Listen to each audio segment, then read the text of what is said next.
जैसे कि यहाँ पर आप देख सकते हैं गोड़ाई करके रखा है। हेलो दोस्तों, नमस्ते। कैसे हैं दोस्तों? सुरेंद्र सागर ब्लॉग में फिर से आपको एक बार स्वागत है। कैसे हैं दोस्तों? आशा रखता हूं कि आप लोग बहुत अच्छे होंगे और मां भवानी का अनुकंपा से बहुत खुश भी होंगे और अपने अपने ज़िंदगी में मस्त एवं व्यस्त होंगे। तो दोस्तों, जैसे कि हमारे पीछे देख सकते हैं मजदूर लगा हुआ है। ये लोग धान का गुड़ाई कर रहे हैं। तो दोस्तों, इन दोनों काफ़ी धूप है और इन धूप में जो है मजदूर लोग काम कर रहे हैं।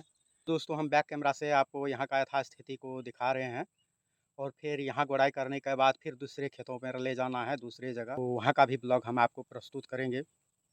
इस सामाजिक भाषा में धान कमाना बोलते हैं। दोस्तों, अभी हम अपने खेतों पर हैं और मजदूर से धान का गोड़ाई करवा रहे हैं। दोस्तों, आगे का वीडियो प्रस्तुत करने से पहले सभी से निवेदन करते हैं कि हमारा सुरेंद्र सागर ब्लॉग को फॉलो और सब्सक्राइब जरूर करें। और दोस्तों, हमारे यहाँ का किसान आज से 15 साल पहले इसी तरह से धान का गोड़ाई करता था। तब जो है हर्बिसाइड अर्थात जंगल मारने का दवाई किसान नहीं जानते थे, इधर मिलते भी नहीं थे, कोई यूज भी नहीं करता था। 20 साल बाद जब किसान हर्बिसाइड, मचेटी, बुटाक्लोर जैसे दवाइयाँ यूज करने लगा, फिर गोड़ाई का झंझट और मजदूरों का झंझट खत्म हो गया और उत्पादन भी बढ़ने लगा। और दोस्तों, इस साल बहुत सालों के बाद किसानों को आराम करने का दिनों में इस तरह मजदूर खोज करके धान का गोड़ाई करना पड़ रहा है। भला हो मजदूरों का जो कम से कम धान गोड़ाई के लिए तैयार तो है, वरना किसानों का दुर्गति राम जाने। और किसानों को उपजाऊ आधा से भी कम होना निश्चित था। खैर तो है, मजदूर मिल गया।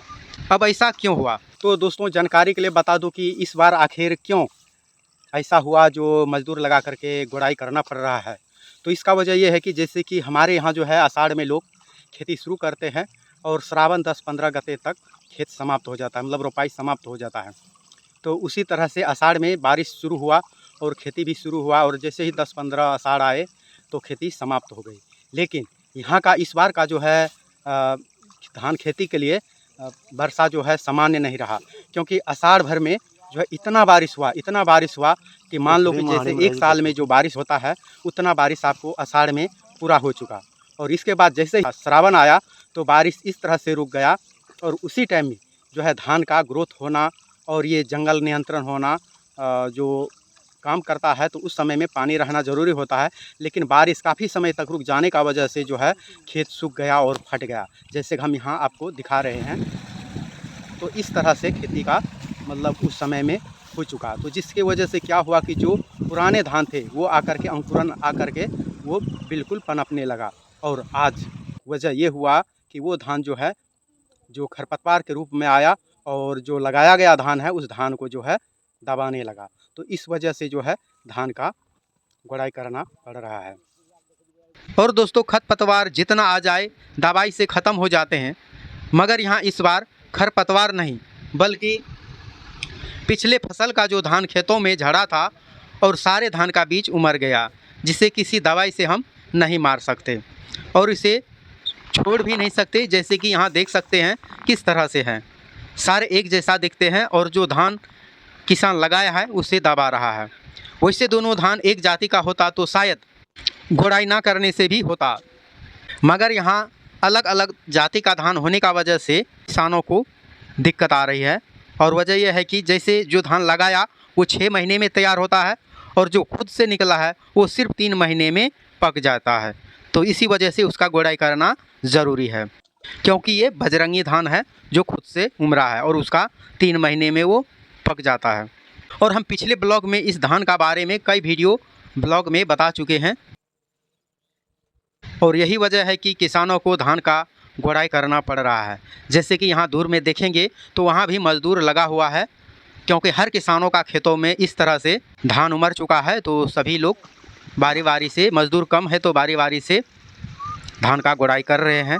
और वैसे भी खेतों में देखेंगे तो 4-5 जगह आपको मिल जाएगा। हम आपको नज़दीक से दिखाते हैं। जैसे कि यहाँ पर आप देख सकते हैं गोड़ाई करके रखा है। इस डील पर जो है वही बजरंगी धान है जो गोड़ाई करके रखा है। धान खेतों में भी रखा गया है, जैसे कि बीच खेतों से सारे खरपतवार अर्थात इस तरह का जो गोड़ाई किया गया है उसे डीलों पर लाना नामुमकिन है। तो कई जो है खेतों पर भी छोड़ा गया है, जैसे कि आप देख सकते हैं। और यह अंतर भी देख सकते हैं, जहाँ से खरपतवार या इस फालतू के धान का पौधा निकाला है वहाँ कितना साफ लगता है। ये जो खरपतवार के रूप में उमड़ चुका है, ये मुख्य फसल का भोजन बांट लेते हैं और जो मूल धान है उसे वृद्धि होने नहीं देता। तो अब इसका गुड़ाई करने के बाद इस पर जो है अच्छे से वृद्धि विकास होगा और उत्पादन भी बढ़ जाएगा। तो दोस्तों एक बार हम इस खेत खलिहान का चारों ओर से कैमरा घुमा करके दिखाते हैं किस तरह से दिखता है। जैसे कि आप यहाँ देख सकते हैं, सामने में आगे कुछ दूरी पर जो है मजदूर लगा हुआ है, धान का गुड़ाई कर रहा है। और यहाँ पर जो है हमारा भी खेत में मजदूर लगा हुआ है। और दोस्तों एक बार हम आपको ये भी दिखाना चाहेंगे, जो पहले का यहाँ धान का यथास्थिति था कुछ इस तरह से है। जैसे कि यहाँ देख सकते हैं जो गुड़ाई नहीं हुआ है वो इस तरह से घना घना दिख रहा है।